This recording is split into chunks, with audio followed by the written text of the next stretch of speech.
かぼちゃもね、たくさんやりました。かぼちゃも、長持ちするから、取った後に。Well, let's see. So it's time, a little late. そうですね、遅れちゃいました。So good morning to all the devotees in Japan. おはようございます。And welcome to our morning Bhagavatam class. And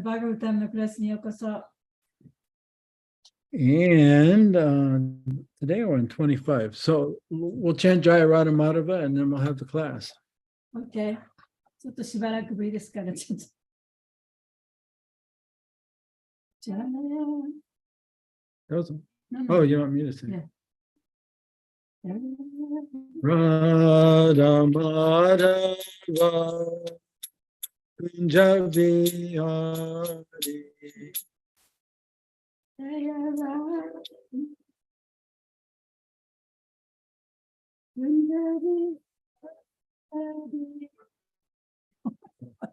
Yamate Kudasai.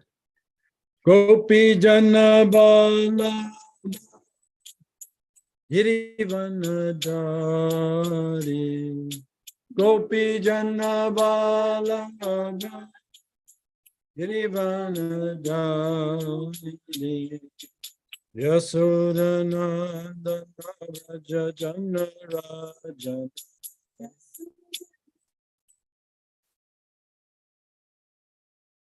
Yamuna Tira Vanachari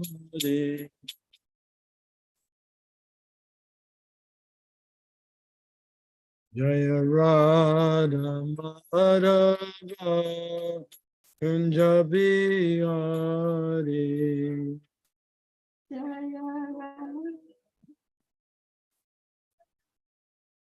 Kunjabi Hari Gopi Jana Vallabha Girivanadari Gopi Jana Vallabha Girivanadari Yasodhanandana Raja Jana Rajana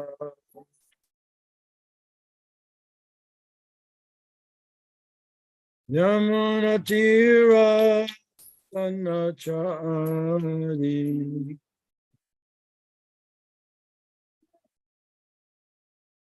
Jaya Radha Madhava Kunjabi Hari Jaya Madhava Kunjabi Hari Tagore Premananda. Oh, man. You need to practice more, Magan.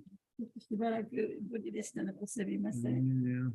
間違えちゃった。 All right, すみません、 so 先生、許してください。 so we are on text 25今日は25節ですね。with a one sentence purport. で、解説はちょっとセンテンスが一つしかありません。 Anyway, we'll see what arises. はい。 Om Namo Bhagavate Vasudevaya. Om Namo Bhagavate Vasudevaya. Om Namo Bhagavate Vasudevaya. Om Namo Bhagavate Vasudevaya. Om Namo Bhagavate Vasudevaya. Om Namo Bhagavate Vasudevaya. Avishyayam Mayam Mana Avishayamanaha. Krishnam Dhanava Bhangava Krishna Dhanava Bhangava Vaham Druta Taram Pragad Vahandrutataramagaragat Avarohanata Param Avarohanataha param.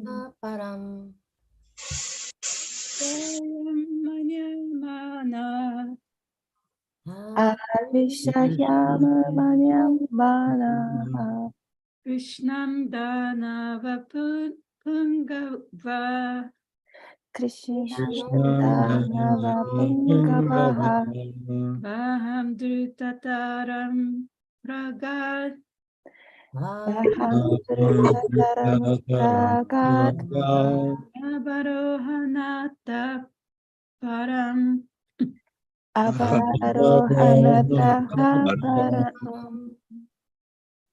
アビシャヒャンマニャンバナ Abhishayam Vanyamana クリシナムダナバプンガバハ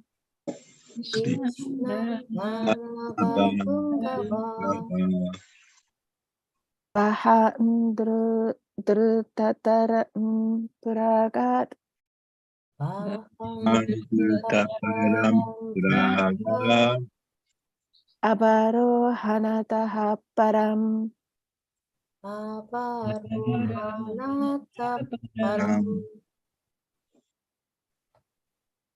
Abhishayam manaya mana アビシャヒャンマヤマヤマ Krishnam danava pungava クリシナムダナバプンガバハ Bahandrutataram pragat バハンドタタラムプラガ Avarohanata param アバロハナタパラム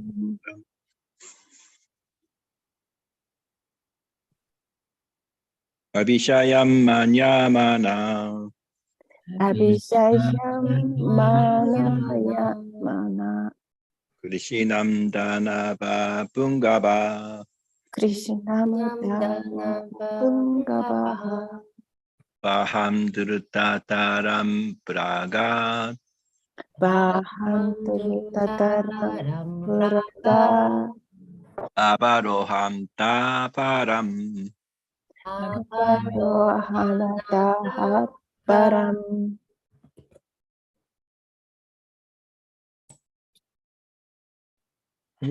Okay, word for word.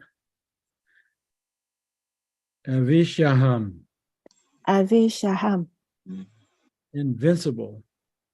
無敵の Manyamana, マンニャマーナ considering. 考慮に入れて Krishnam, クリシナ Lord Krishna. シュクリシナ Danava Pungava, ダーナバプンガバ that foremost demon.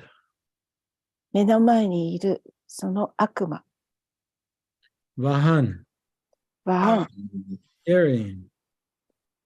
担いで Drutataram, ドゥルッタタラム very quickly. とても素早く Ragat, プラガート he went off. 彼は出かけた Avarohanata, ア param. バアバローハナタパラム Beyond the place marked for climbing down. 登って降りる場所の印を越えて Let's see. Oops. Sorry, lost my place here. Okay, translation and purport. Considering Lord Krishna invincible, that foremost demon, Pralamba, quickly carried Balaram far beyond the spot where he was supposed to put his passenger down. 翻訳です。主クリシュナが無敵であることを考慮した目の前の悪魔、プラランバはあっという間に乗客を降ろすことになっている場所をはるかに超えたところまでバララーマを運んだ。Purport. Pralamba wanted to carry Balaram out of Lord Krishna's sight so that he could cruelly attack him. 解説です。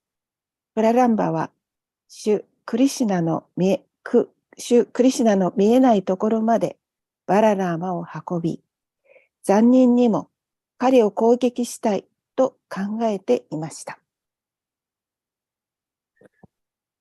Om Agana Tamiranda Shaganandana Salakaya Jaksun Militam Yena Tasmai Shri Gurave Namah Nama Om Vishnu Padaya Krishna Prastaya Bhutale Srimakte Bhakti Vedanta Swaminiti Namane Namaste Saraswati Deve Gauravani Pacharane Nirvishesha Sunyavadi Paschatya Deshatarane Jai Shri Krishna Chaitanya Prabhu Nityananda Shri Advaita Gadadhar Shivasari Gaur Bhaktivinoda Hare Krishna Krishna Krishna Hare Hare Hare Rama Rama Rama Hare Hare Panchakapa Tarubhyascha Kripa Sindhu Bevacha Patitanam Pavanebhyo Vaishnavebhyo Namo Namaha.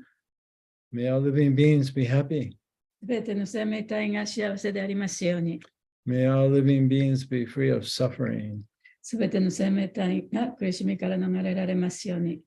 And may all living beings awaken and discover their true self and their relationship with the source of their life, Sri Krishna.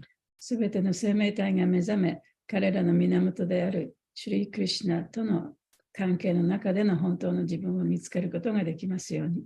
Om Tat Sat. 本当さ。 Oh, I forgot to look up who Pralamba is. That's what Anartha Pralamba represents. Oh, here we go.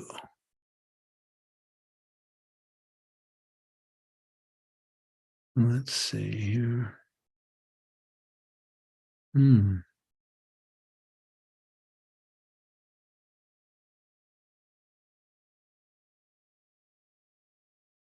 Oh, here we go. Okay.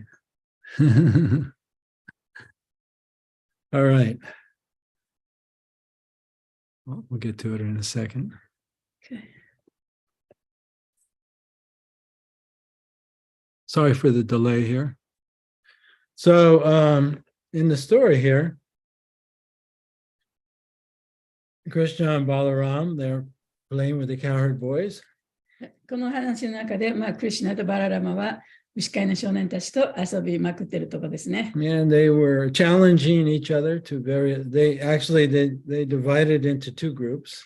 で、そのグループを2つに分けて、Right. Krishna was the head of one group.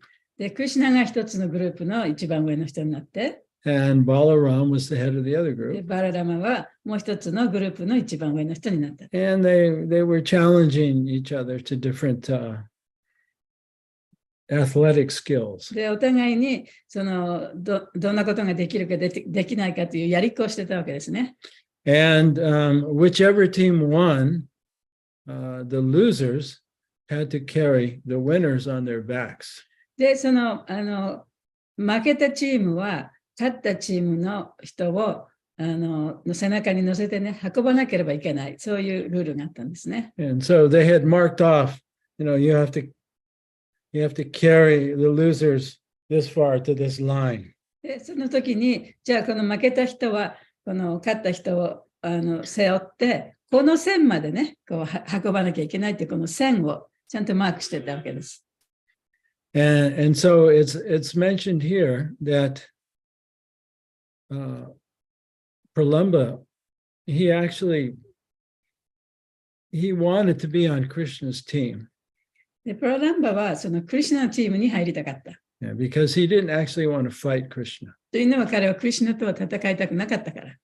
He was able to estimate that Krishna was beyond his power. で、クリシュナはもう自分よりも絶対強いから、クリシュナと戦うのは嫌だと思ったわけです So I ね。thought if I fight Krishna, definitely he'll wipe me out. で、クリシュナと戦ったら、もう自分は絶対負けちゃうから。However, if I attacked Balaram, I'll be able to defeat him. でも、バララマと戦ったらきっと勝つことができるだろうと思ったわけです。Yeah. So that was a foolish decision on his part. それはとてもね、愚かな考えでしたね。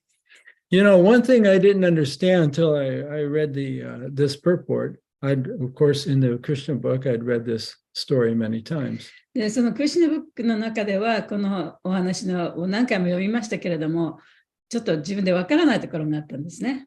And I particularly enjoy it when Balaram kills demons.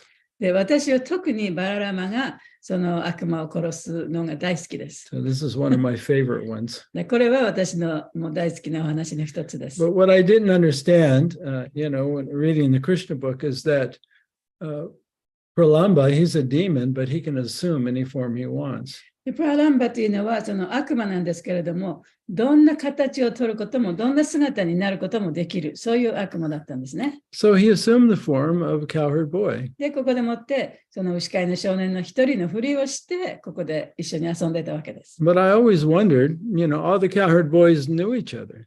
でも、牛飼いの少年たちっていうのはみんなお互い知ってたわけですよね。誰が誰かっていうことを。So how was Pralambasura able to sneak his way into their tight little group? で、そういうね、小さいグループの中、みんな一緒にいつも遊ぶグループの中に、プラランバスラはどうやったらそこにこう入り込めただろうかなっていうふうにいつもクリシュナブックを読んだときにはね、考えてました。Yeah. And so that question was answered a couple of purports ago here. で、この解説のこの2、3個前の解説のところでね、それがちゃんと答えが出てきましたね。Does anyone remember the answer? 覚えてますか？誰か。どなたか覚えてる人は。But don't look at the purports. はいはい。本見返さないで覚えてる人。どうやって彼がその牛飼いの少年のふりをして遊びの友達の仲間に入ることができたか。はっきりと覚えてないんですけど、クラスの中でどなたか教えてくださったんですけど、なんかそこに、森の中に行けなくなった牛飼いがいて、その牛飼いになっちゃったから、なんか行けない牛飼いの代わりの姿になって入っていったって聞きましたけど。Yeah, that's right. So for the English speakers, it just so happened that one of the cowherd boys couldn't go out to play on that day. So Pralambasura, he assumed the form of that particular cowherd boy. Therefore, when he entered the assembly of cowherd boys, only Krishna knew that he was an imposter. そうですね。ちょうどその日に、やっぱり行けなくなった牛飼いの少年がいて、プラランバスラはその子の姿をして、その子のふりをして、その仲間に入ったと。だから仲間の誰もそれを気づかなかったけれども、クリシュナはちゃんとそれを知ってた。Yeah, so I think this is also important to understand if we want to see the anartha that Pralamba represents. で、またね、このプラランバの悪魔が、そのアナルタのどういう、どの部分、どのアナルタを代表しているかということを知るのも大切だと思います。Yeah, for those of you that aren't familiar, but Bhaktivinoda Thakur, he's analyzed the anarthas in our heart. で、ご存知ない方もいらっしゃるかと思いますけれども、そのバクティバノタクーラは、私たちのその心の中にあるアナルタ、要するに雑草ですね。それをどういうふうにして見分けるかっていうのを教えてくれたんですね。And the different demons that Krishna and Balaram kill represent these particular anarthas that we have in our heart. で、クリシュナとバララマが殺した悪魔たちは、私たちが心の中に持っているアナルタを表しているものです。And for those of you that aren't familiar with the term anartha, we'll just explain that real quick. で、アナルタという言葉がよくわからない方もいらっしゃいますかもしれません。And so anartha means something valuable. アルタというのは価値のあるもの、何か価値のあるもののことを言います。Right. So if we think that having a new car is important, 例えば新しい車を持つことが大切なことだと思っていたならば、 we'll say that's arta. That's something that we consider valuable. それはアルタになりますね。その車はアルタということです。Yeah. And so for the conditioned soul, material enjoyment is considered very valuable. It's what the conditioned soul aspires to.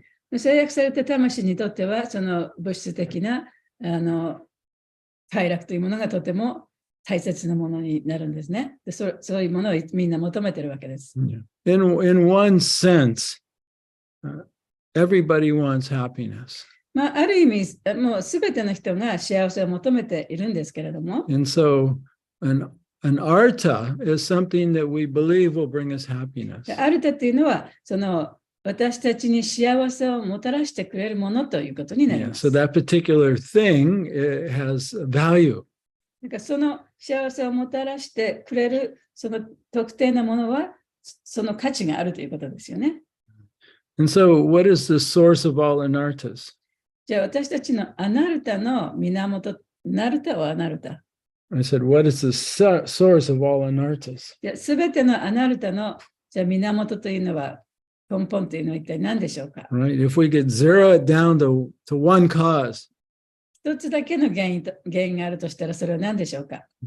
and from that one anarta, all the other anartas で manifest. そのアナルタがあるから他のアナルタが全部出てきてしまう。その最初の一つは何でしょうか。 We'd say it's our forgetfulness of our relationship with Krishna. それは私たちがクリシュナとの関係を忘れてしまったということです。 So as the Bhagavatam explains in the 11th canto, as soon as we forget who we are, でバガバタムの11章の中でも説明されていますけれども、本当の自分が誰かということを忘れてしまうや否や、 as soon as we forget our connection, eternal connection with Krishna, it's still there, we've just forgotten it. でクリシュナとのその永遠のつながりを忘れてしまうや否や、そのクリシュナとのつながりというのは常にあるんですけれども、それを忘れてしまうということなんですね。 The Bhagavatam says,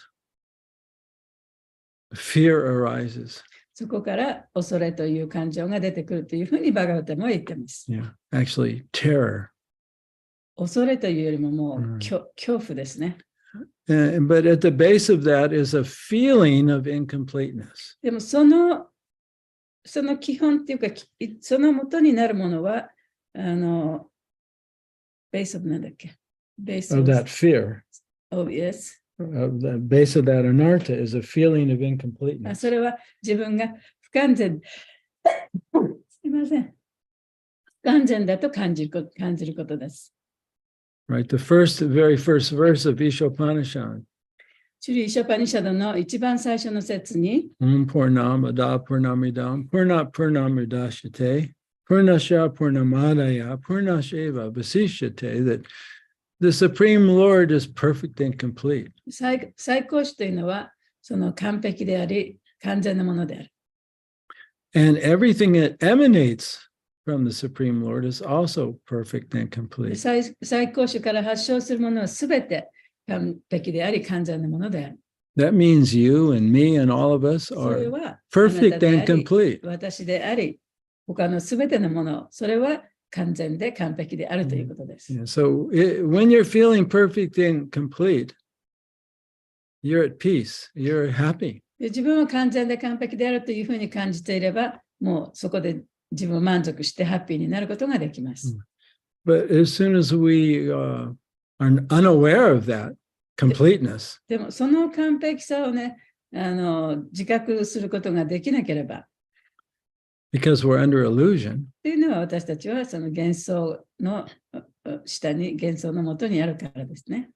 then we look outside of ourselves to get that feeling of completeness. でそうすると、その完璧さを求めて、自分の外にそういうものを求めてしまいます。 And so all of those things that we imagine will bring us completeness or happiness, those are anartas.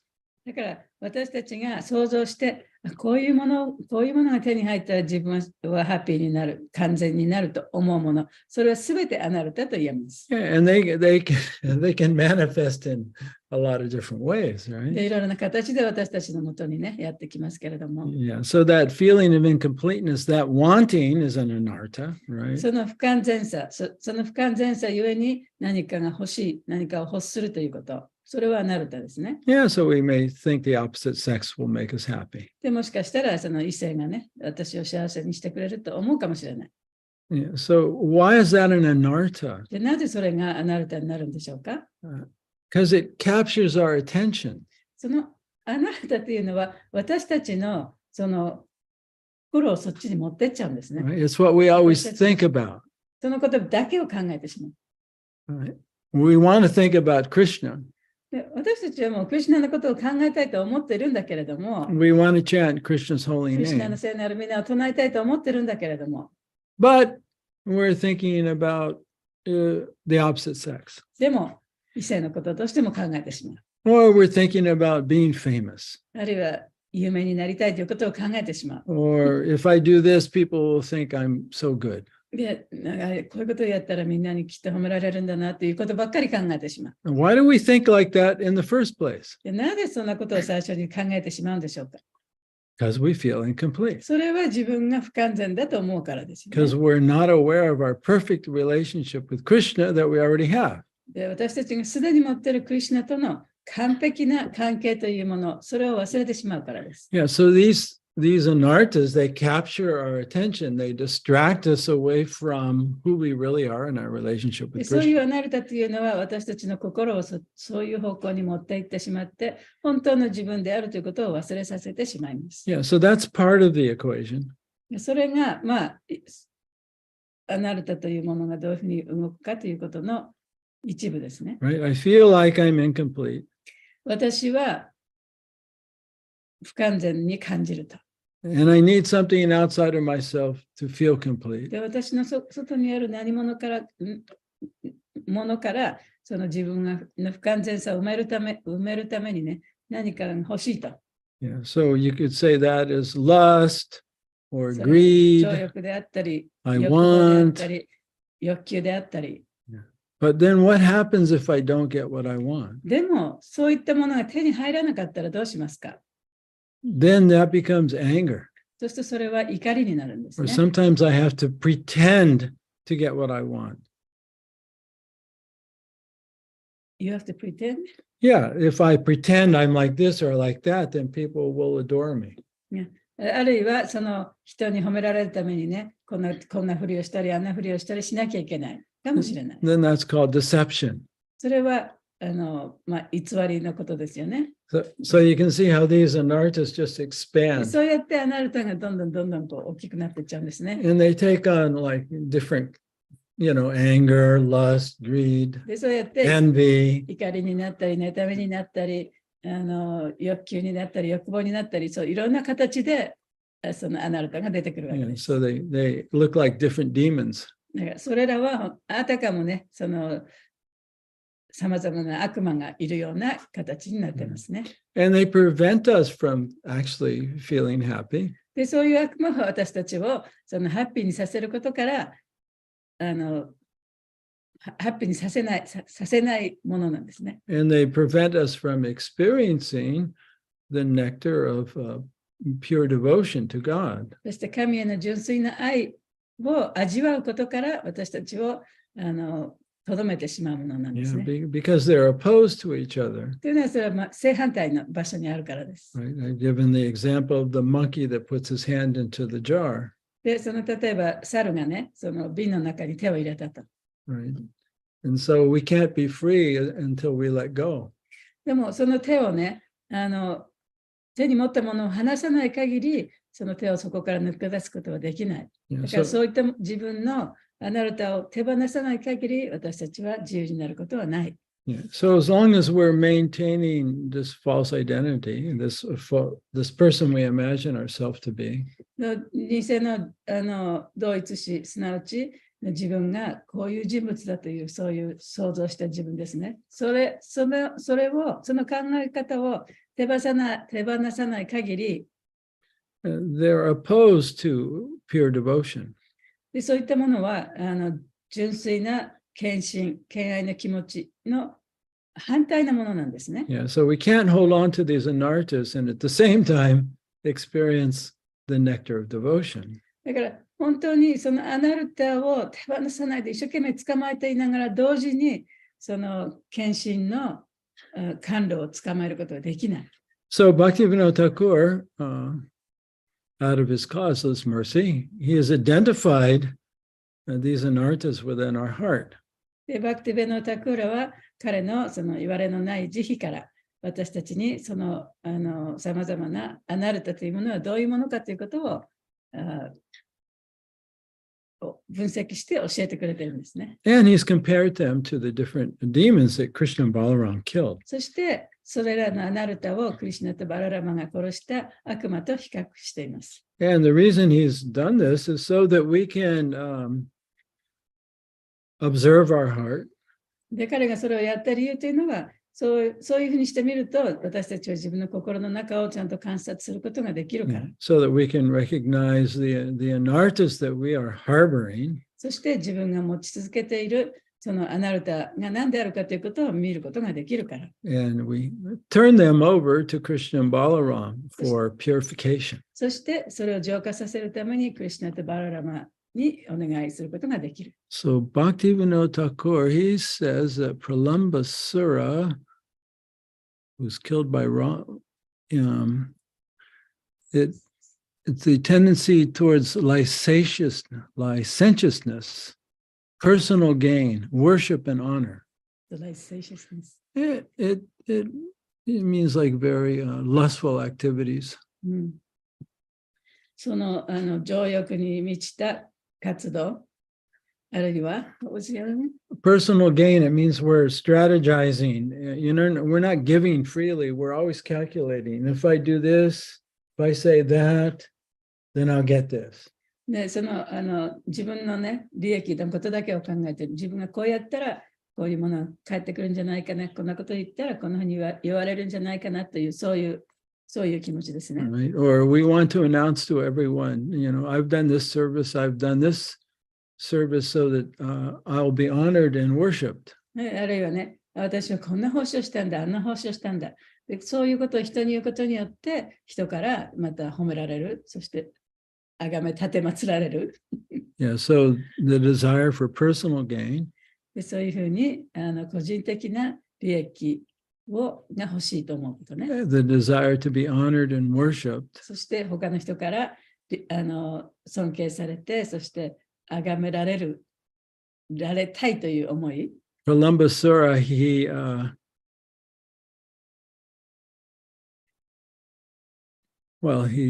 represents these things. He's the personification. で、パラランバスーラはそれの権下なんですね。そういうものの権下なんですね。And so you can see it does make a lot of sense because he was able to infiltrate Krishna and Balaram's group by pretending to be something that he's not. で、それがちゃんとその理論が通ってるっていうのはね、結局パーランバスーラはそのクリシュナとバララマがいるその小さいね友達、もう本当に親しい友達の間の中にそのある一人の少年のふりをして入り込むことができたと。スニーキンしたのね。Yeah, and this is one of the egos, the human ego. This is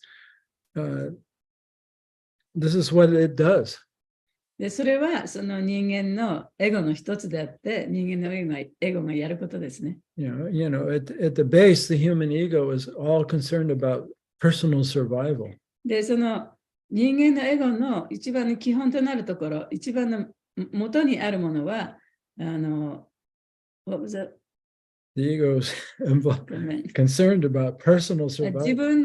自分がいかにしてそこで生存していくか、そこで生きていくかということがその元になるんですね。Yeah, and for the human ego, personal survival, it's not like animal survival, it's a little more subtle.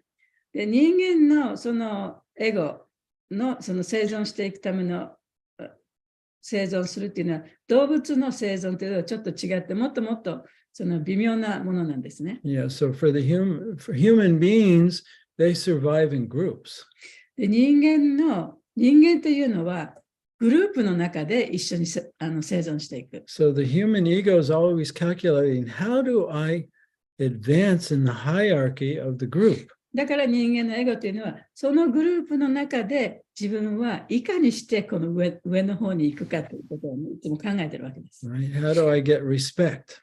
どうやったらみんなから尊敬されるんだろうか。How do I feel secure? Or how do I get to the top? で、どうやったらこのグループのトップになることができるんだろうか。And so the ego is always calculating. そうやってエゴはいつもそういう策略を立てているわけです You ね know,。how do I secure my position in the group?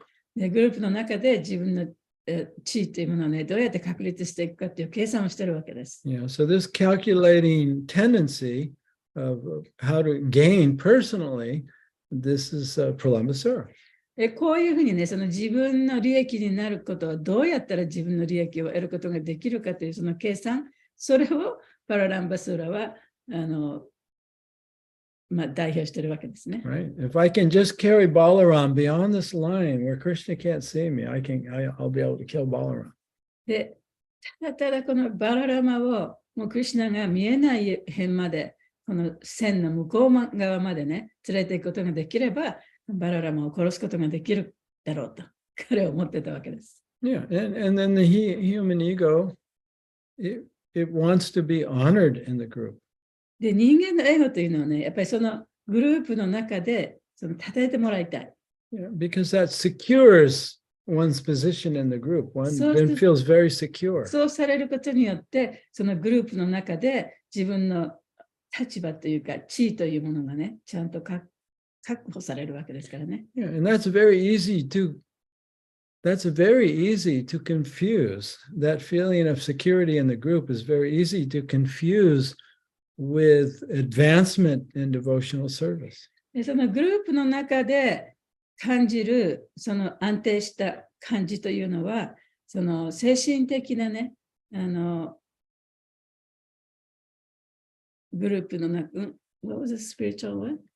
That's very easy to confuse with advancement in devotional service. ディボーショナルサービス、献身奉仕の中で自分が発展していってるというふうに感じる。それととっても混乱しやすいんですね。Yeah, see? The devotee's attitude is, how can I serve? で、ディボーティーはね、常にどうやったら私はあなたに使えることができますかっていう、そういう態度を持っていなきゃいけないはずなんですね。Especially when we go to devotee association. 特にディボーティーのその交際の中ではそうです。The actual devotional attitude is, how can I serve? How can I be of service? だから献身のその態度というのは、一体相手の人に対して何ができるか、私は何をしてあげられるかということです。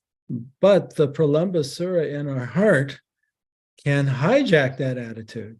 しかし、プラランバスーラはその気持ちをね、ハイジャックしてしまうんですね。It's okay, hijack. Yes. And when we get to the group, we're thinking, how can I get everyone to honor me? そして、その自分がどうやったら使えることができるかという代わりに、どうやったら自分にね、利益を得ることができるか、みんなから尊敬されるか、みんなから褒められるかっていうふうに変わっていってしまうんです How ね。can I get everyone to appreciate me? どうやったらみんなに好かれるんだろうか。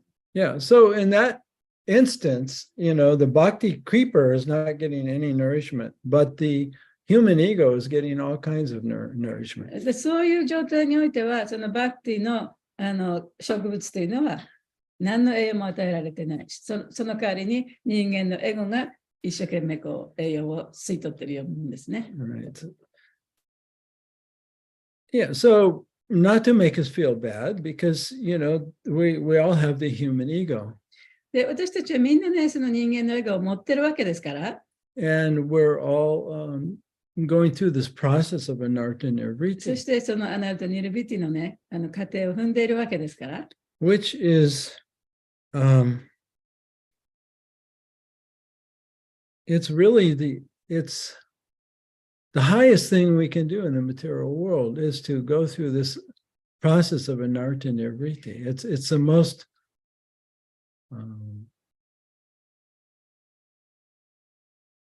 is very notable. この物質世界で行われる本当に最高の活動というのはアナルタ・ニルビティですね。非常に称えられるべきものですね。Yeah, because it takes a lot of bravery, a lot of courage to consciously go through this fight. で、そういう戦いをやるということは非常に大きなね、勇気が必要だからです。Yeah, and most human beings don't want to face their own ego. 大体の人はそういうふうに自分のエゴとね、向き合いたいとは思ってないと思うんですよね。Yeah, so it takes a lot of courage to face one's ego and then surrender it to Krishna. 自分のエゴと面と向き合って、クリシュナにも委ねるというのはやっぱり非常に大きな勇気がいることです。Yeah, so it's a worthy fight. だからとても価値のある戦いですね。Yeah, and every time we see the Pralambasura in our heart, プラランバスラが自分の心の中にいるなというふうに気づいたときには、and we turn to Balaram, who's also there, でバーラムもそこにいますから、and say, Bala, can you kill this demon for me? バーラムにこの悪魔を私のために殺してくださいと。I no longer want to be Pralambasura. 私はプラランバスラにはなりたくない。Yeah, this is like the perfection of our whole reason for being in the material world. で、それが私たちがこの物質世界で生きていくということのもう完全な理由なんですね。It's not supposed to be easy. この世の中で、この物質世界の中で生き続けていくということは簡単なことではありません。Although it's all up to us. でもちろんそれはね、その人によりますけれども、 We're the only ones who make it difficult. 私たちがこの中で暮らしていくのを大変にしているのは自分自身なんですから。Krishna and Balaram are always there in our heart, and they're eager to help us. クリシュナもバララマも私たちの心の中にいるわけですし、で私たちがお願いすればちゃんと助けてくださる。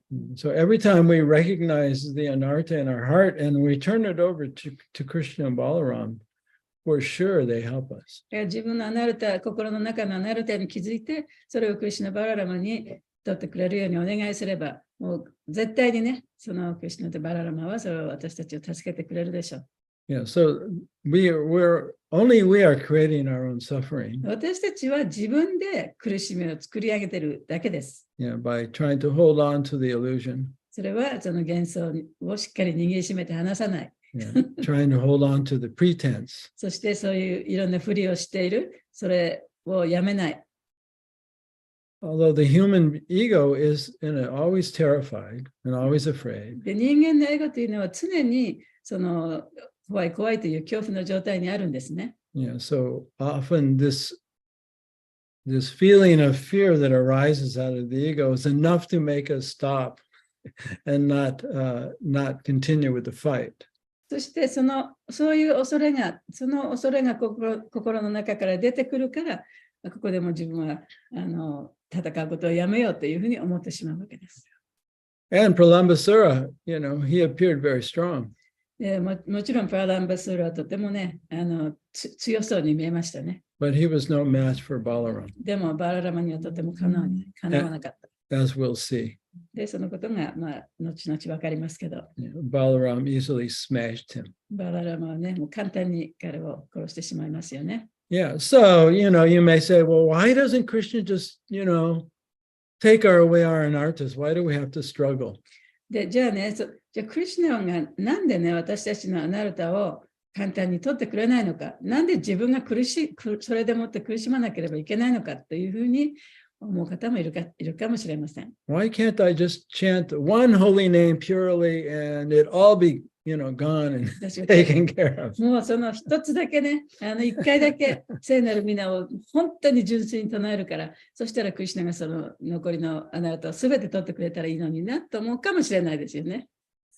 Believe me, Krishna and Balaram, they would say, yeah, that's great. That'd be great. でもちろんクリシュナとバララマはね、もうそれは素晴らしいことだって言うかもしれない。But I've given you free will. しかし私はお前たちに自由意志というものを与えてるんだ。Yeah, you have to choose to let it go. で、そういうものを手放すという決心はお前がしなきゃいけないんだ。If you want to hold on to it, Krishna is saying, what can I do? で、それをずっと持ち続けていたら、私はそれをね、拒むことはできない。Yeah, so, we let it go. No, I want to hold on. We let it go. No, I want to hold on. And so we continue like that for some years, some months or some years, or maybe even some lifetimes. で、私たちはもうそうやって手放したり、また掴んだり、手放したり、掴んだりすることを、何ヶ月やるかもしれないし、何年やるかもしれないし、もしかしたら一生かかってそういうことをやり続けるかもしれない。Yeah, so as we say in English, the ball's in our court. で、英語で言うんですけれども、もう私たちの例えばテニスコートの中にね、ボールが来てるよ。私たちの番ですよっていうことですよね。So when we hear about Krishna killing the demons, we should take this, opportunity to reflect on each demon that we're maintaining within our heart. このクリシュナがそうやってさまざまな悪魔を殺す話を聞くたびにね、やっぱり自分の心の中の悪魔のことをちゃんと思い出してね、それをどんなアナルタが自分の中にあるのかということを自覚していかなきゃいけない。Yeah. Every time we do that, and every time we recognize the anartha and we turn it over to Krishna, the power of that anartha weakens. で、そのアナルタを認識して、それをクリシュナに取ってくださるようにお願いする。で、それをやるたびに、そのアナルタの力というのは、だんだん衰えていきます。At the same time, every time we unconsciously just follow the dictation of this anartha, then it strengthens. しかし、それと反対に、そのアナルタの言ってることに何も考えずに従ってしまえば、そのアナルタはますます強く大きなものとなってしまいます。Yeah, so it's a mistake to think that these anarthas will just magically disappear. このアナルタがね、もう本当にマジックのように消えてなくなるんではないかというのは、ちょっとそういう考えはちょっと違ってると思いますね。Because we may be chanting a couple of hours a day. で、もちろんね、1日に2時間ぐらいちゃんとチャンティングもしているかもしれない。Even while we're chanting, oftentimes we're maintaining these anarthas with our unconscious attention. で、そのチャンティングをしている最中でもね、その無関心な思いでチャンティングしながら、そのアナルタを持ち続けているかもしれないね。Yeah, so then how are they going to magically disappear? で、そういう状態でチャンティングしていたら、どうやったらそのアナルタが魔法のように消えていくんでしょうか。And what about the rest of the day? で、そのチャンティングしている間だけじゃなくて、していない時間というのはどうなってるんでしょうかね。What about the other 22 hours? その他の22時間はどうなってるんでしょうかね、1日のうちの。Where is our attention? 私たちの心はどこに向いてるんでしょうか。Yeah. So, this anartha nirvriti is a 24/7 job. だからこそ、このアナルタニルビティというのは、1日24時間ずっとやらなきゃいけないことなんですね。We're always present, we're always observing the mind.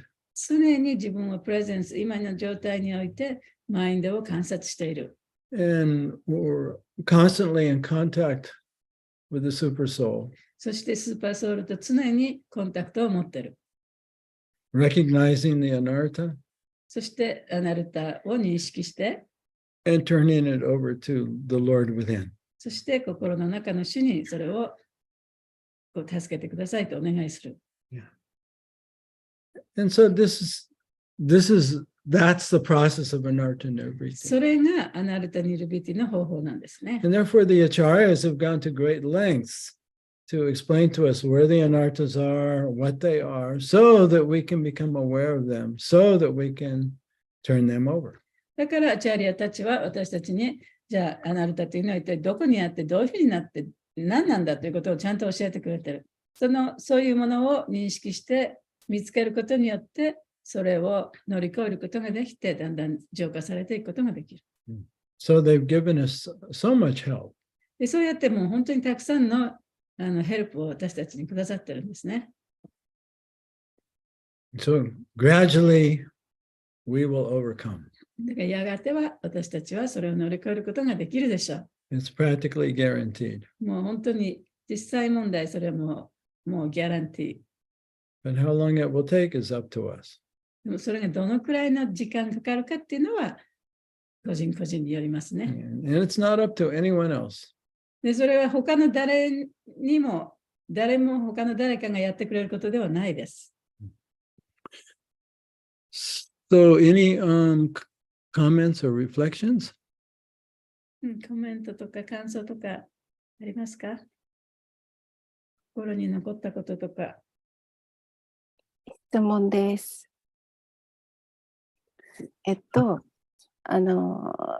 なんか、主は完全。Supreme Lord is perfect. And we are part of the Supreme Lord. And we are also perfect. で、そうおっしゃって、完全であると思う。We are thinking we are perfect. そこをもう少し説明してもらいたいですね。それは、普通自分が完全だと思ったら、すごくなんていうのかな。自慢したくなっちゃうっていうのかな。私は偉いんだよって思うのに、それってちょっとよくって思って聞いてたんですね。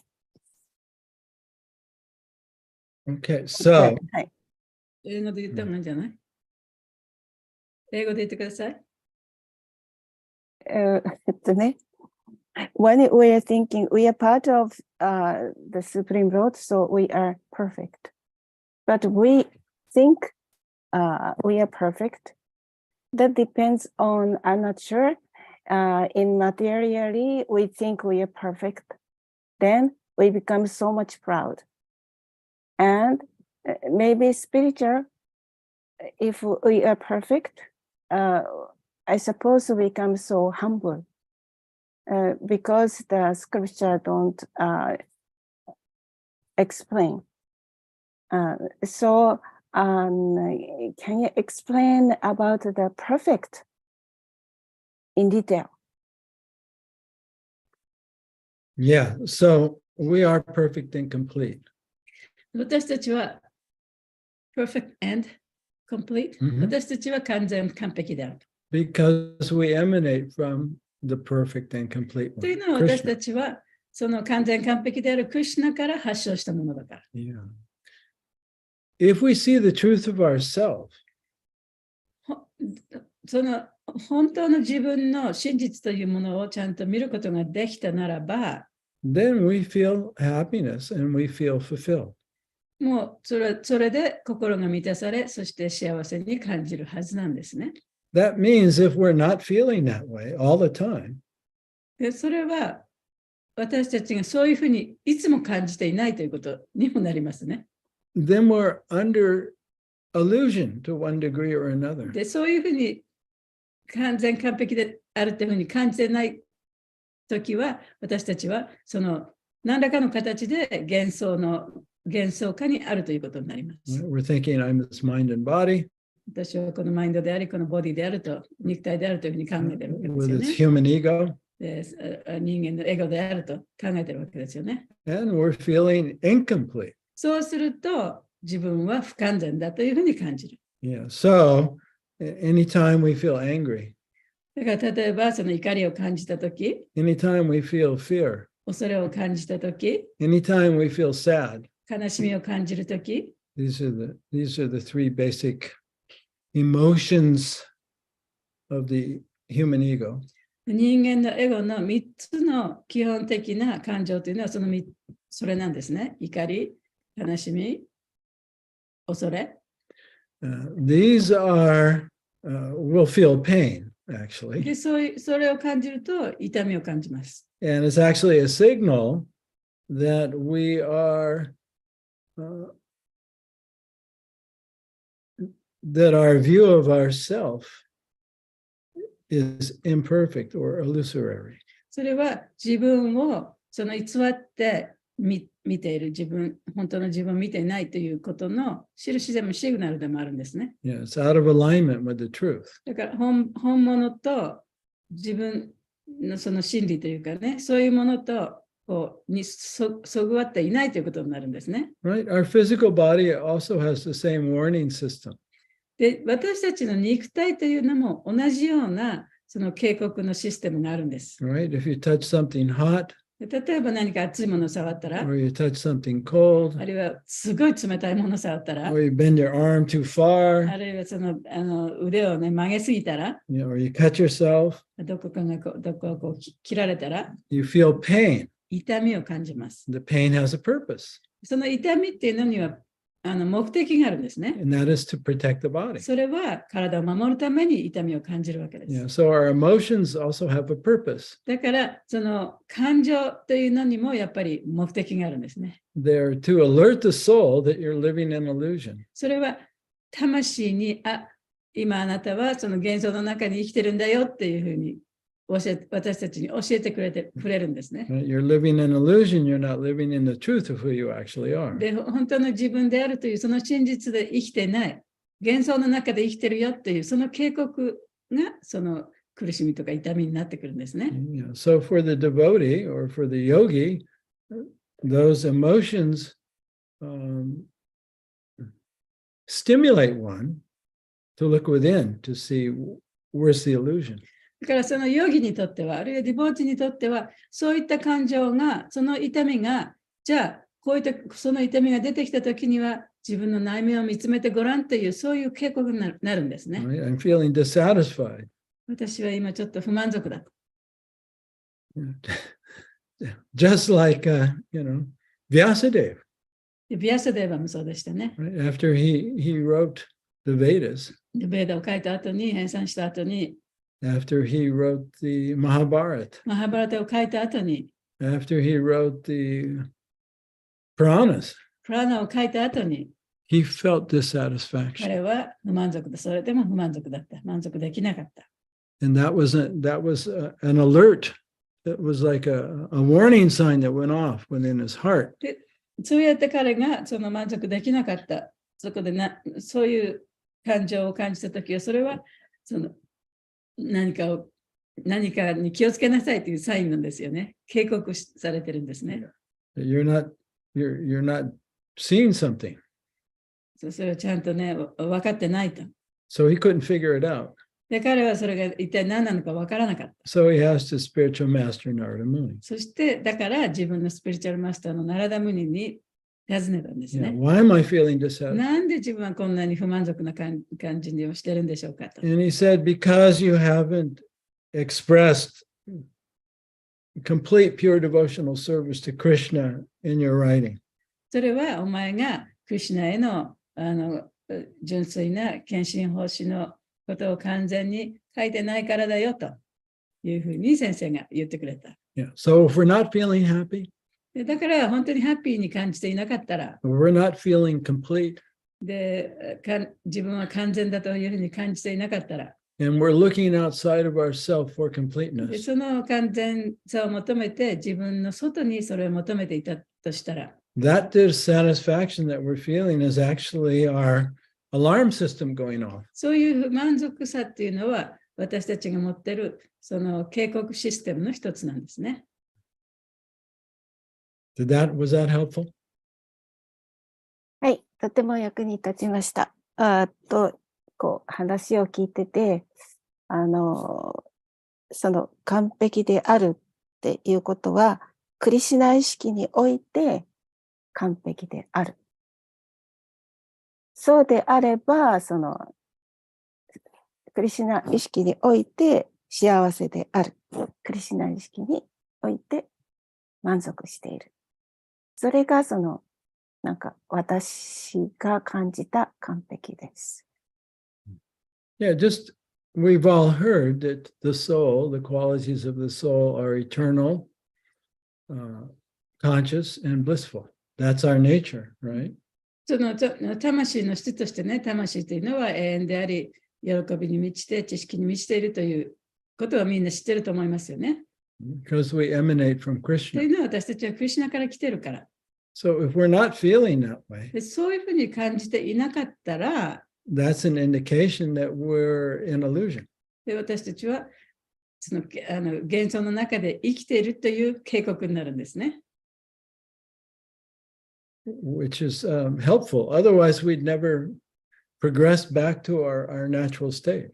でもその警告があるからこそ、私たちはその自分の本来の、ね、立場に帰っていくことができるわけです。Yeah. それなかったらそこ帰れないね。Yeah. So the dissatisfaction, that warning signal is necessary. だからそういう不満足さ、そういう警告システムっていうのは必要なものなんですね。That's how the soul finds its way back home, back to で God. そうやって魂は神のもとに帰っていく術を見つけていくわけです。ありがとうございました。90% ぐらい完璧に分かってきました。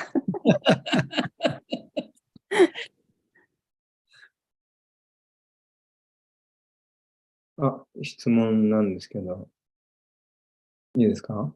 はい、どうぞ、丸。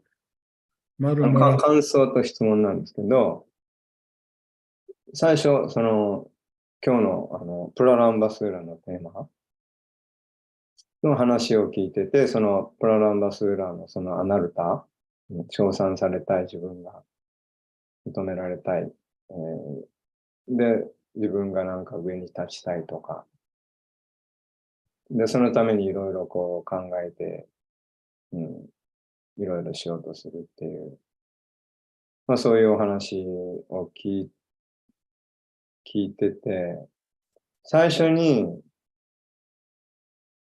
あの人もプラランバスーラだな、この人もプラランバスーラだなと、こっちの人もプラランバスーラだなと。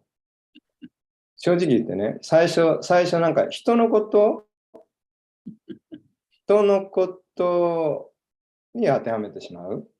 で、気づいたら、なんで僕は自分にその教えを向けないのかなって、思ったんですけど、おそらく、客観的には言えるんですよ。僕は、やっぱプラランバスーラだと思いました。いい教訓をもらいました。ありがとうございますって言おうかなと思ったんですけど、なんか、人に当てはめてしまおうとする。それなんかこう、自分に向けたくないのかなっていう、そういうのがあったんですよね。で、それはやっぱ自分がプラランバスーラだから自分のそういうところを認めたくないのかなっていう。どうなんでしょう。この。As he was listening to the class, he was actually thinking about, that person is a Parambasura, this person is Parambasura. He could see anybody else can have all this tendency, but you're not really looking inward of yourself. Is that because you are the Parambasura himself, or are you afraid, or why is that? Yeah, so that's the trick of the human ego. それは人間のエゴのトリックですね。It's called projection. 投影という言葉がありますけど。Right, the Pralambasura within doesn't want to be discovered. 自分の心の中にいるパランバスラは見つけてほしくない。Right, if we look inside, we'll see it. 自分の心の中を見ればね、それがパランバスラがいるということを分かるから。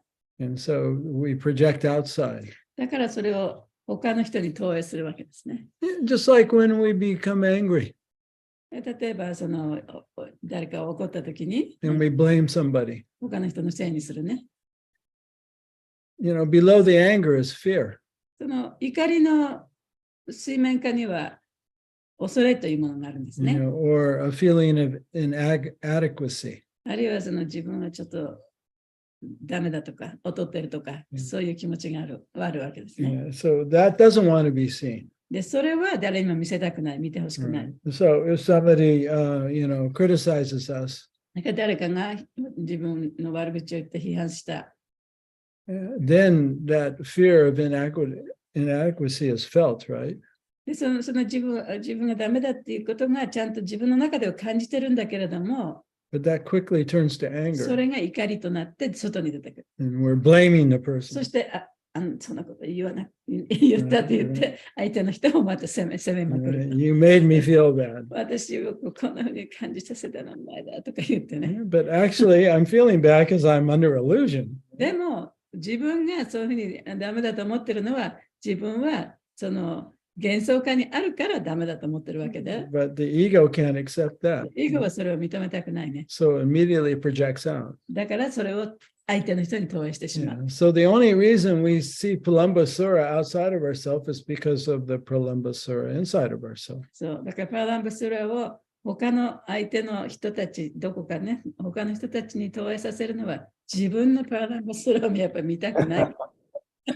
So it's a protective mechanism of the ego, human で ego. まあ、エゴのね、防衛システムですよね。 So that's why, the beginning of spiritual life, there's so much emphasis upon being honest.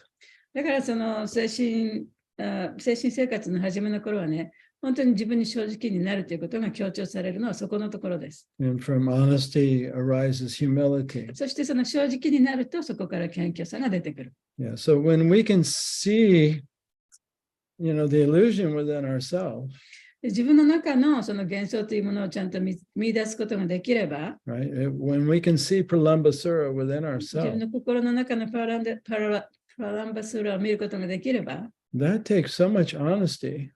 そういうのが見れるということは非常に正直さというものが必要なんですよね。 Yeah. And that takes the light of consciousness, our pure そし consciousness. て自分のその意識の光も必要。 And so the shadow of Pralambasura begins to その光が当 disintegrate. てられることによって、そのプラランバスーラのシャドウ、影がね、だんだんこう光の中で消えていく。 Right? He's already dissolving in the light of our own soul. で、その私たちの持ってる魂の光でもってすでにもそのプラランバスーラはだんだんこう消えていってるんですけれども、 And then with further honesty, we turn the Pralambasura over to Krishna and Balaram. さらにその正直になることによって、その残りのパラランバスーラをクリシュナとバララマにお願いして取ってもらう。 Then that shadow or that illusion is just annihilated. そうすると、その投影された影っていうのはね、もうそこでもって絶滅されるんですね。 Yeah, so this cultivation of personal honesty, でそういうふうに自分の正直さというものを高めていく、 right, and humility そして謙虚さというものを高めていく、 and forgiveness. そして相手を許すという気持ち、 Yeah, these qualities is what, frees the soul from the anarthas, from the illusion. そういう気持ちというのは、その自分の心の中にあるアナルタを凍結させて、やがては消していってくれるものです。 But we have to want to surrender. でもね、やっぱり自分でね、そういうことを望まなきゃいけないですよね。 But it's painful not to surrender. でも、サレンダーしないというのもまた非常に普通のものです。苦しいことですね。 So it's painful to see Pralambasura within ourselves. 自分の心の中のプラランバスーラを見るのも苦痛ですけれども、 But it's more painful to see Pralambasura, out in everybody else and not recognize it で within も他の ourselves. 人の中にプラランバスーラを見て、自分の中にいるプラランバスーラを無視するというのはもっと苦痛ですね。もっと苦しくなりますね。ありがとうございました。ありがとうございます。今の話とも関係あるかもしれないけど、今日のクラスを聞いてて、ずっと最初、サチャデバプラブが、もう何十年も前に一言っていうかずっと言われ続けてるんですけど、最初教えてくれた言葉に、ヨガとは意識的に生きることですって言われたんですね。で、その言葉をすごく私は今日ずっと思い出して、それがすごくずっと私の助けになっていたなと思って、私はすごくその言葉を正直に受け止めて、それを実践しようとしたら、私の中になんて無意識なところが多いんだ。無意識にいろんなことをしていたなと思って、そこから心理学とか勉強するようになって、ユングとか無意識のことをすごい勉強するようになって、あ、私の中にこんなものがあったんだっていう発見がもうすごいいっぱいあって、あ、全部自分の中にあるものしか出てこないんだなっていうことにどんどん気づいてきたんです。その発見の旅が楽しくて、意識的に生きるっていうことがどんなにすごいことか、どんなに楽しい自分に向かう旅になるのかっていうのを発見する毎日になってきています。ありがとうございます。So she says, you have told her, you've been telling everyone for a long time, but the first time she heard you told her about living consciously, really, really helped. And then it really hit her heart. So she tried really hard to live consciously. And then because of that, she noticed that how much she wasn't unconsciously living, how much, so much things that she wasn't conscious of it. And from that, she started to study about the psychology and stuff. And so she's been studying about what she had in herself and then how that things works. So it's been a big help for her. と言ってましたね。ありがとう。それから今、タパスミ兄さんが、マイクがいけないので、タパスミさんの質問を読み上げたいと思います。マイクの設定に問題があって声を出せないため、ここへの書き込みで失礼します。自分の心に正直になることに関する質問です。人はみんな異なり、得意なこと、不得手なこと、居心地の良い環境、悪い環境、すべて違います。少しずつ訳された方がいいですかね。そうだね。長いので。So she doesn't have any microphone function, so she's writing it down. 最初からちょっともう一回言って。人はみんな異なり、得意なこと、不得意なこと、居心地の良い環境、悪い環境、すべて違います。Every person has very individual likings, dislikings, and then, things they like or the places they feel comfortable, not comfortable. It's all very individual. Yeah. はい。クリシュナ意識の道を行き、精神的に向上するための大切なものの一つとして、献身者との交際がありますが、人と交際すること自体が苦手で苦しい人もいます。So it's important to advance in Krishna consciousness is to have an association. But there are some people who is very good that they don't like to associate with a lot of people. 健康的に精神生活を進めていくためにも、私は自分に正直になり、穏やかな心でいることは大切だと思うのですが、そのために人との交際を断ち、LINE も WhatsApp も外して、一人でクリシュナ意識を自分なりにやっていく方がいいと結論した人は、その方が良いのでしょうか？ So because they don't want to be associating with a lot of people or other people, and then rather be by myself, right? So sometimes they may think, well, I won't go to any association and I won't have a lines, I won't have WhatsApp, and I just practice Krishna consciousness on my own. Is that, for that person, is that better? 法話も聞かず、交際もせず、静寂な中でクリシュナ意識を強く続けているものなのでしょうか？ Yeah, you don't listen to the classes, you don't go to association, but you can be very quietly practicing Krishna consciousness strongly every day, like somebody else. マーヤに負けてしまわないでしょうか？ Can you continue to do the Krishna consciousness, or the Maya would defeat you at some point? 真摯にクリシュナを持っていれば、クリシュナが守ってくださるのでしょうか？ You truly think of Krishna from your heart all the time, then Krishna will protect you. 今おっしゃった謙虚さなど大切な質を培えるでしょうか？以上。Can you also practice being humble in that situation? 以上です。Nice question, Tapasvini. Well, it's true that we have different natures.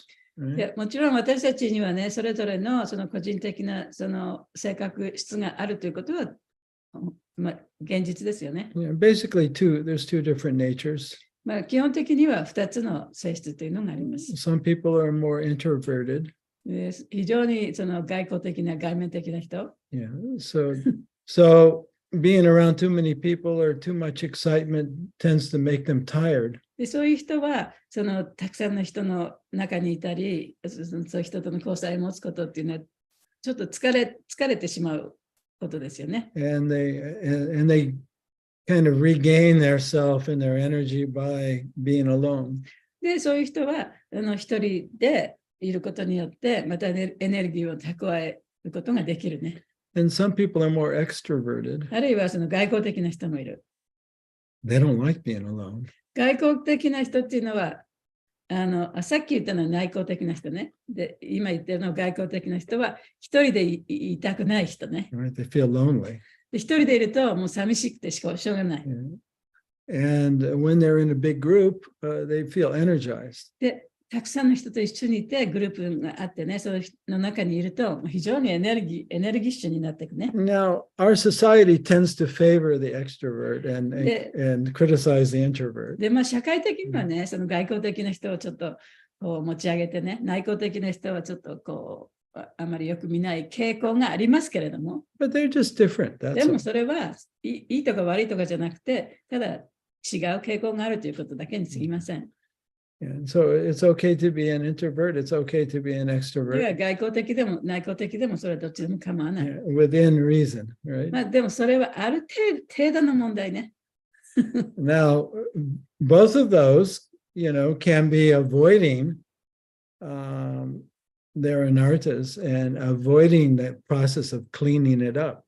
で両者ともね、そのアナルタをちゃんとなんとかなくそうとするその過程の一部分をね、ちょっと否定していることになりますけどね、ちょっとそういうものから逃げようとしてる。Right. So if you don't like being alone, で例えば一人でいるのが嫌な人は、 right, and you can't sit with that and process it, でその一人になってね、ちゃんと座っていろんなことを考えたりすることができない。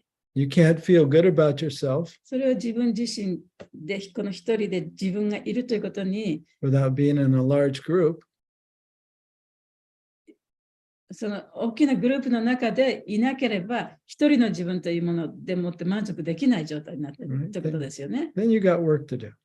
そしたらそこでやっぱりやらなきゃいけないことがあるはずなんです And the ね。 opposite is true for the introvert. その内面的な人でも同じことが言えますね。 As soon as you're in a large group, で例えば大きなグループの中にその内向的な人が入ったら、 and you're not feeling good enough. 自分は他の人と比べてしまうね。自分はダメなんじゃないか You're と。 worried about how other people are 他の seeing 人 you. が自分のことをどういうふうに思ってるんだろうかっていつも心配しちゃう。 Right? You don't like this person. You don't like that 人も person. 嫌いと。 You got work to do. そしたらやっぱりそこで自分がやっぱり学ばなきゃいけないことがあるはずなんですよね。 So neither one is good or だ bad. から両方ともね、どっちがいいとは言えない。 However, Bhaktisiddhanta, he emphasized the importance of being in relationship with others and not going and chanting alone and thinking that you become a pure devotee. しかし、バクティセダンタは、やっぱり他の人との交際の中でいることを勧めましたね。で、たった一人でどっかにインターンしてね、勉強することよりも、この交際の中でいろんなことを学んでいきなさいということをおっしゃいました。Yeah, because it's in relationship to others where our impurities are catalyzed. で、その他の人との交際の中で初めて自分の中にある不純なものがこう出てくるわけですね。Right? We don't see our attachments within. 自分の心の中にある執着っていうのはなかなか見づらい。until they're triggered by the people around それは us. 自分の周りの人によって刺激されて初めて出てくるものですから。 Yeah, so it's quite possible to go sit in a cave and chant for many years and feel very happy. で、もちろんね、その洞窟の中に入って何十年もそこにいてね、チャンティングをしてハッピーになることだって可能ですけれども、But as soon as you have to, stand in line at the bank or get on a crowded train, でもその洞窟から出てきてね、銀行に行かなきゃいけないとか、その電車に乗らなきゃいけない、混み合った電車に乗らなきゃいけないっていう状況になったときに、all the stuff that was there within your heart gets triggered and it comes out. その自分の心の中にずっとしまい込んでたものが、やっぱりそういう状況になるとこう出てきちゃいますよね。Yeah, so association is important not only because we get support and we get inspiration, but we also get triggered. だから交際っていうのはね、やっぱりお互いにサポートしたり助け合ったりする面でも大切なことなんだけれども、それだけじゃなくてね、その相手の交際によって私たちは刺激を受けてね、自分の中の不純物が出てくるんですよね。だから大切なんですね。Yeah, and so we need that so that we can surrender to Krishna. で、それが出てきて初めて私たちはクリシュナに身を委ねることができる。だから大切なんですよね。Otherwise, we just keep it, そうでなければその自分のもの、そういうものをね、ずっと自分の中に閉じ込めておく、抑えておくことになります。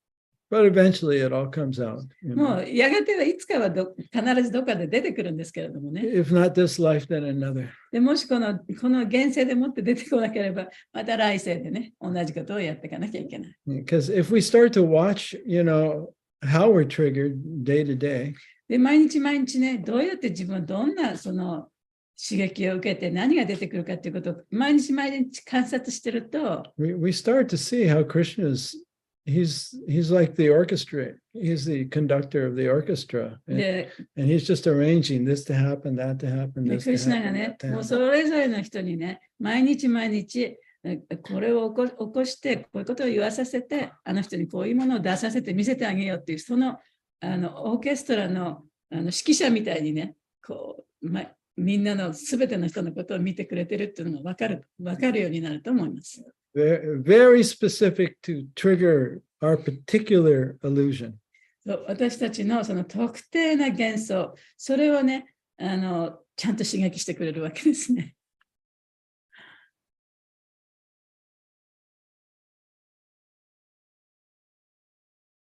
That's why I'm your guru.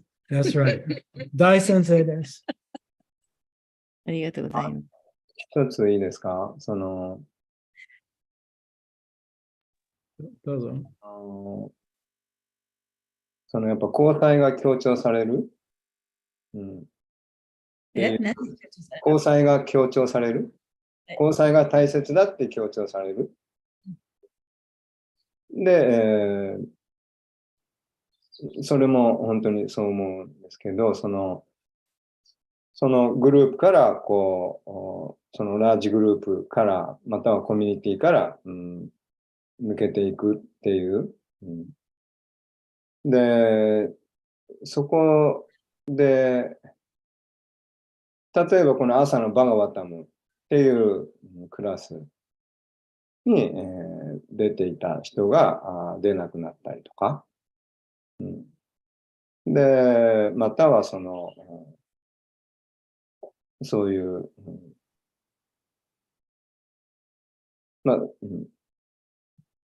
僕、何人、時々そういう相談を受けて、そういう、交際から外れたいんですけどとか、で、あと、僕自身もあちこちでクラスやらせてもらってて、そこで、来てた人が、来なくなったりとかって。で、それに対して相談を受けたりとかするんですけど、やっぱりそこでなんでそう思うのかなっていうのがあって、一つには交際が交際によって傷つけられてしまったとか、交際、そこにいるとすごくプレッシャーを感じるとか、例えばなんだろう、こう、特にそのね、僕はどっちかっていうと外交的な性格ですけど、内向的な性格の人にとっては、すごく、居づらくなったりとか、あと、例えば、プリーチング、やっぱりこの、イスコンはこのプリーチングをすごく強調されるので、それによってなんかそういうのが苦手な人だと、そういうのがね、こう、そういう人は居づらくなったりとか、あと、そういう、その安全が守られないっていう、そういうやっぱりそのコミュニティのその問題が実際にあるのかなって思うんですよね。それが一つ。So there are some people who feels very uncomfortable being in a big group, especially in ISKCON. There's preaching is very stressed, and association is very stressed, and then some people feel big pressure by, well, I can't preach, I can't be with other devotees, and then they want to leave because of they don't feel comfortable, so that could be the problem of the community itself, rather than personal one, I don't know. So that's one problem. And so, Kara, hai, dozo.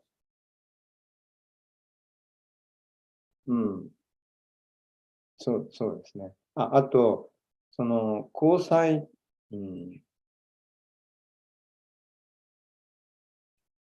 その自分らしくいられなくなってしまうっていうのが、自分らしさをやっぱ保つ、自分のペースとか、なんかこう、自然な自分でいられないっていう、その居心地の悪さっていうのがあると思うんですよね。So you can't maintain yourself as you are because you constantly have to pretend, right?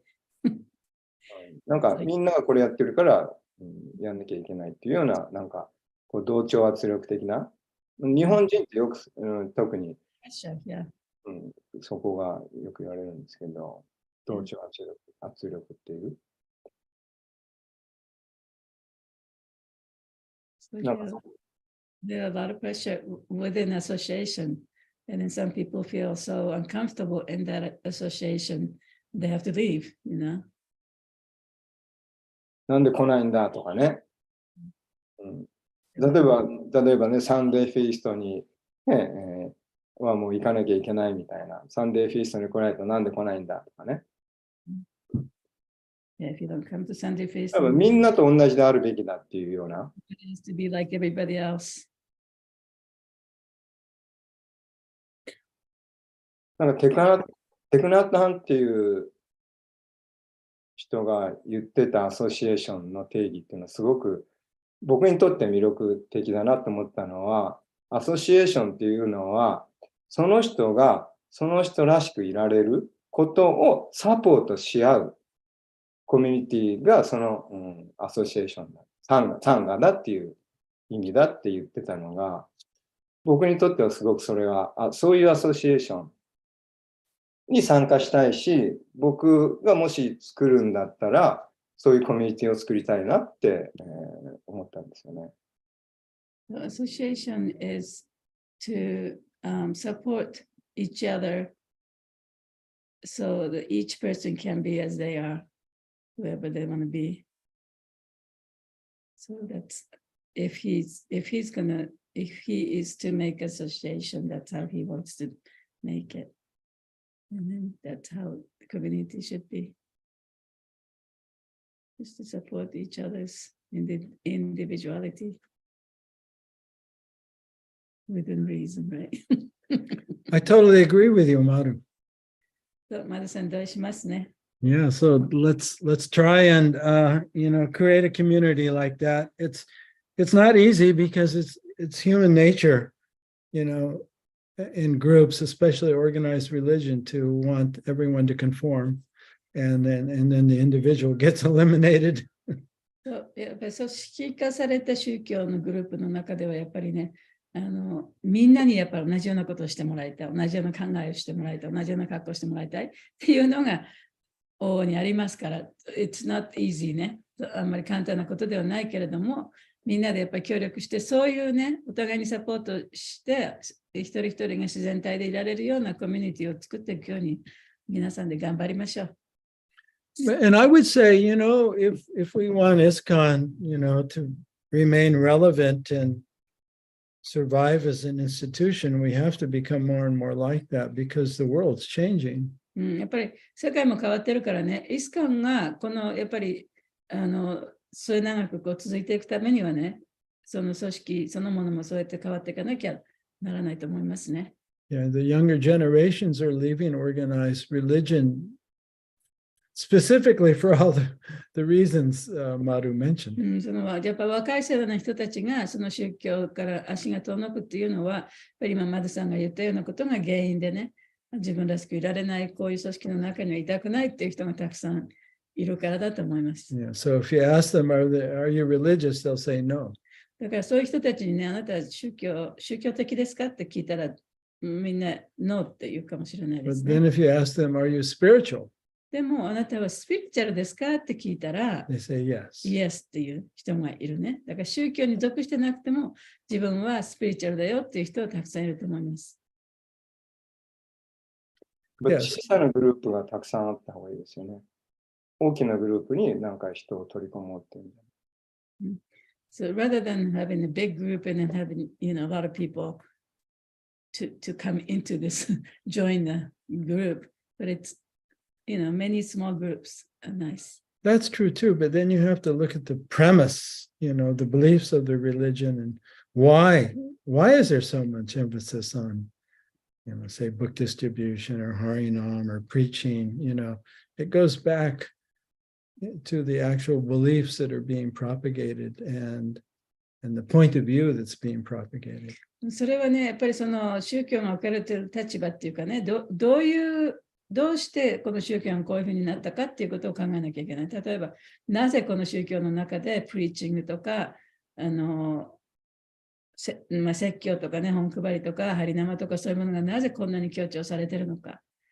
で、やっぱそういうことから考えていかなければ変わることはないと思いますね。For example, the fundamentalist Christians that put a lot of emphasis upon preaching and converting people. で例えばそのキリスト教の中でもね、その説教とそれから他の人を回収させてキリスト教にしようというようなね、ことがものすごく強調されているグループ。The reason they're put so much pressure on conversion is because they believe that unless you believe in Jesus and accept him as your savior, that you're going to hell and you're going to burn. でそれはそこの人のその信じるその宗教の中のそのなんていうの信条っていうのがこういうすべての人がねキリストを受け入れなければ救済者として受け入れなければあの人たちは全部地獄に行って火に焼かれるっていうそういう教えがあるから何とかしてこのキリスト教に入ってもらいたいわけじゃないですか。助けてあげようと思ってるわけじゃないですか。Yeah, so it's the beliefs that are the cause of this kind of behavior. そういう信条、そういうその教えられてることがそういう活動をねさせる元となってるわけじゃない。So my point is, unless you change the belief, you're not going to change the behavior. その信条が変わらなければ行動も活動も変わらないですよね。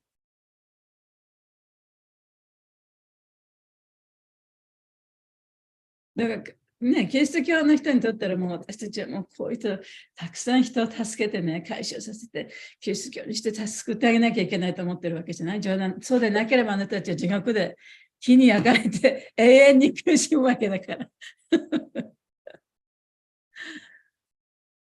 でもやっぱこう今現代ですごく人気のある例えばリック・オーレンの、ね、サドルバックチャーチとかすごいもうメガチャーチですよね。なんかもうわかんないですけど3万人とか4万人とかですけどもう彼が強調してるのは小さく育てろっていう小さいグループをたくさん作って、もう3万人、4万人になると、誰がどこで何してるのかもう全く分かんないと。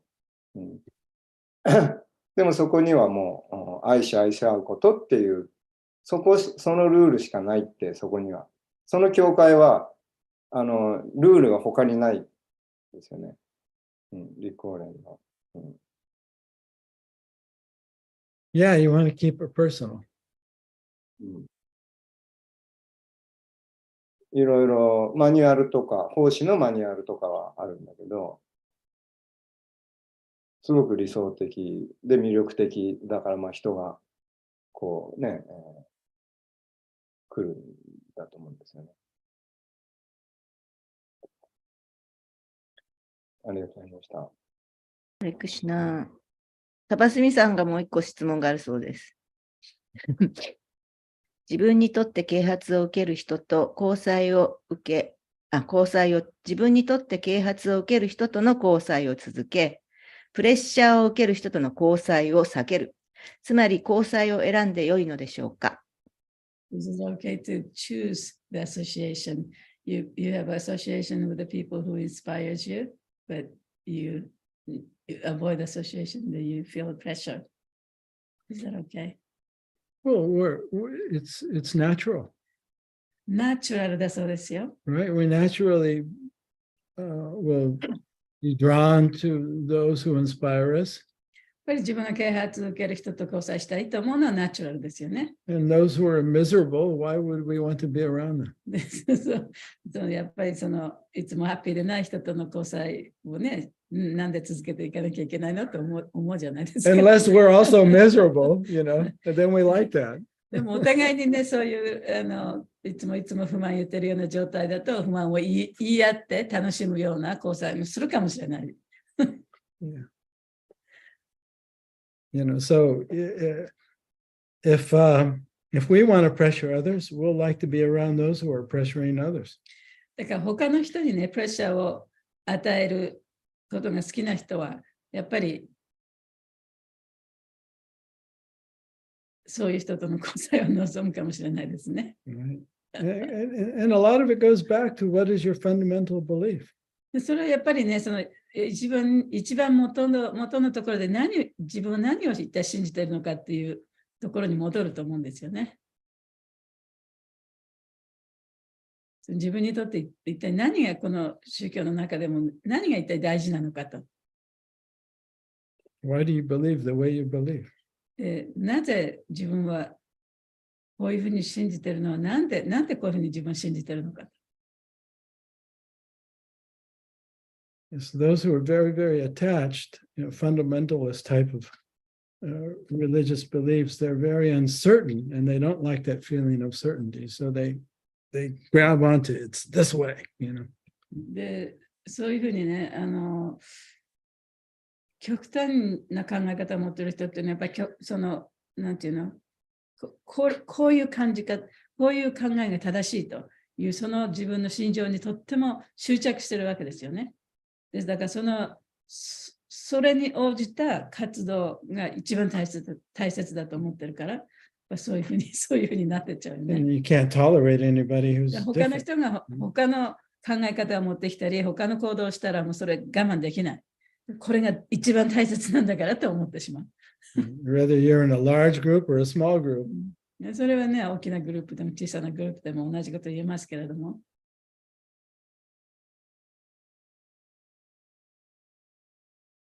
Thank you, Tapaswini and everyone for your questions and comments. I think we're gonna start another class soon here, so we need to take a little break. Okay. すいません。次のクラスがありますので、今日は皆さんたくさん意見言ってくださいました。ありがとうございました。ありがとうございました。We'll 来週もよろしくお願いします。こちらこそ。We'll see you next week. はい。楽しみにしてます。ハレクリシナ。ハレクリシナ、ありがとうございました。